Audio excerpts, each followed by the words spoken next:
Reitz, a family name best known today because of the two high schools on both sides of town that bear their name, and the 19th century home-turned-museum that exemplifies beautifully Second Empire architecture. It is here that the Reitz family shared their wealth with those less fortunate, and from humble beginnings rose to be one of Evansville's greatest philanthropic families. Francis Joseph Reitz was one of 10 children, the son of Prussian immigrants John Augustus and Gertrude Reitz. The Reitz family had become wealthy here in Evansville, Indiana, having their sawmill, the Reitz & Sons lumber business, which stood on Pigeon Creek where it met the Ohio River in the 1860s. Francis Joseph began his career as a boy working at his parents' lumber mill, and later became employed while still a very young man at the Crescent City Bank, which stood at the corner of 3rd and Main Street.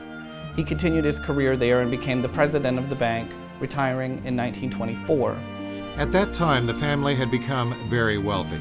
Francis Joseph, like his father John before him, felt that it was the family's most important civic duty to give back to the community. He gave away millions of dollars, including ample contributions to start two of our local high schools, Reitz Memorial High School and Reitz High School. When we have third graders that tour the house today, they all recognize the Reitz family name because of the two high schools in Evansville that bear their name. In 1917, it was determined a West Side Junior High was needed for students living west of Pigeon Creek. When the $400,000 bond issued by the school board had trouble being sold, C.B. Inlow took the issue to his boss, Francis Joseph Reitz. Francis Joseph bought the entire issue of bonds. 9 acres of land was purchased on Coal Mine Hill because of the natural bowl design. Due to rapid growth, Reitz High School was formed 3 short years later. In 1922, Francis Joseph pledged almost $1 million to build the city's new Catholic high school. He searched for nearly a year for an appropriate site that would be streetcar accessible and near light, gas, and water lines. The original school had 18 classrooms, an auditorium with a stage, a candy store, parlor, and a large recreation room. Today, Reitz Memorial is one of the state's top academic schools. Francis Joseph also donated heavily to other charities and groups in our community.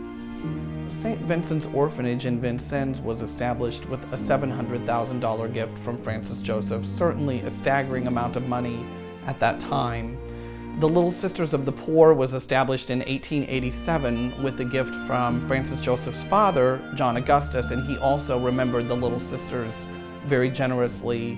The Reitz family's philanthropy was not only limited to Catholic charities. They gave money to establish other churches here in this neighborhood, as well as to establish the University of Evansville, which was then a strictly Methodist institution. They had a fundraising drive, and it was Francis Joseph's donation that put it over the top and I think ended the fundraising drive to establish Evansville College here in Evansville. In many ways, the Reitz family exemplifies the tenets of junior achievement today. Financial literacy, work readiness, and entrepreneurship are something that they taught themselves. If you look around this house, it would seem like the Reitz family had the best of everything, but we know that they were frugal and industrious people. Francis Joseph helped so many others to have the kind of opportunities that he did not have by funding education, the high schools, the college. I know that he would greatly approve of junior achievement and the kind of programs that they promote and career readiness. It was something that he had to cultivate on his own, but I know he would be very pleased to see the accomplishments of junior achievement.